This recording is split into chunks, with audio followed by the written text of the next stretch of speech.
So at this time, I am pleased, excited to introduce my workout buddy during these last 5 months, my fellow scholar, Miss Andreas Singsauce, who serves as a special projects consultant at the Arizona Coalition for Military Families.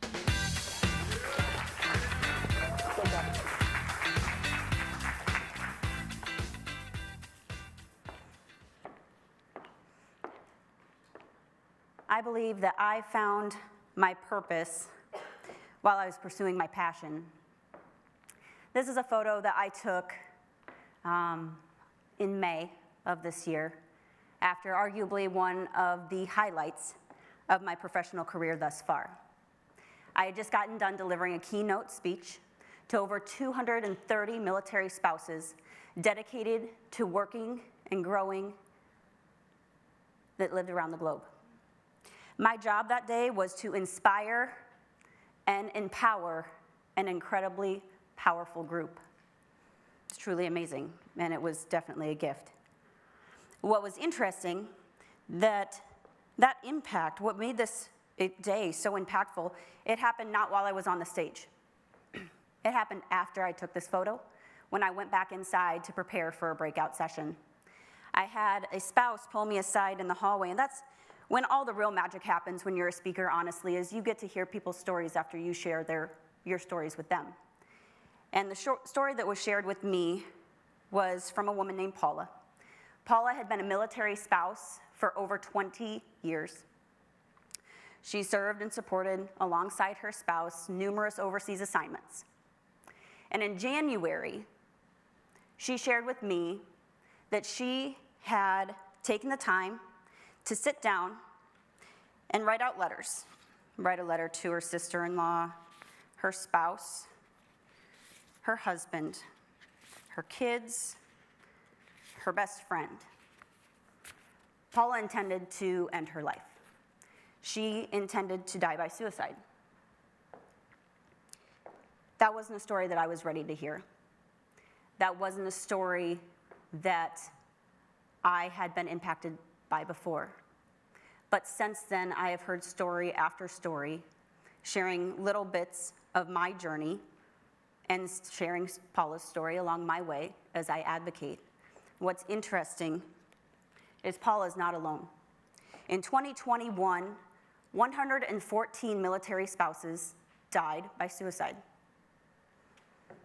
Okay, 114. If you're familiar with veteran suicide rates, that doesn't seem so bad, 114, but I would argue that one is one too many. One is one too many. 114. When I try to think of that number, and I tried to get a gauge of what that actually looked like, I went back to that stage in Germany. I was looking out at an audience full of bright, talented, mostly women, who had served alongside their spouse. And I pictured one out of every 2 chairs empty, half of that ballroom gone in a year. Things need to change, for sure. I believe that advocacy, speaking up and speaking out, is the way to drive change. I believe that advocacy is how I got here.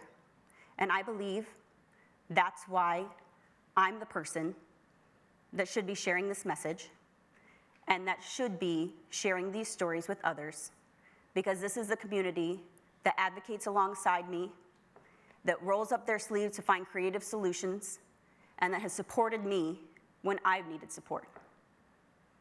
So I feel this is my mission. And honestly, it's not just business. It's personal. I know because I've been hidden in plain sight, behind the ribbon rack, the rank, serving silently in support of the mission, knowing that nobody could hear what was going on inside my head, knowing very easily that I could have been 115. So, the good news in this, as a consultant for the Arizona Coalition for Military Families, I have the opportunity to see firsthand what it looks like to put an organization to work in support of service members, veterans, and their families, and create an impact that actually changes and helps with upstream suicide prevention. Specifically, the Coalition for Military Families is a public and private partnership, and it uses a collective impact initiative to engage helpers, organizations, and communities to create coordinated ecosystem of support. The coalition was founded in 2009, and they created the Be Connected program in 2017. And the Be Connected program is a statewide upstream prevention program to support Arizona's 500,000 plus service members, veterans, family members, and caregivers across all social determinants of health. So what is a collective impact model? A collective impact model brings people and organizations together in a structured way to achieve social change. There are some pretty simple steps. You rinse and repeat. Be Connected itself is a model that has been developed and stood up in front of many different organizations, states, as a way of showing that we can help impact change early on by using people, helpers, organizations, communities, and systems. And my goal is to reduce risk. And how do we reduce risk? We increase access to care, support, improve the social determinants of health, and improve social connectedness for military spouses. It's a proven process that's been used and shown to have an impact because Be Connected works. My vision is to is a risk reduction strategy for military spouses dedicated to military spouses.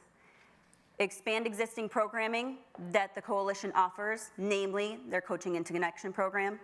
Collect spouse-centric data that is aimed at risk reduction, and then also to advocate. Continue to use my voice to collaborate and bring these stories together and hopefully reach beyond the borders of Arizona with time. What's my ask today? It's pretty simple. Share the opportunities that you have so that we can have shared outcomes. We can't do this alone, we can only do it together. Bring me into the fold if you have any resources available, specifically within the state of Arizona, but then also opportunities to collaborate with others in other states that are dedicated to reducing the risk of suicide within the military spouse community. Thank you.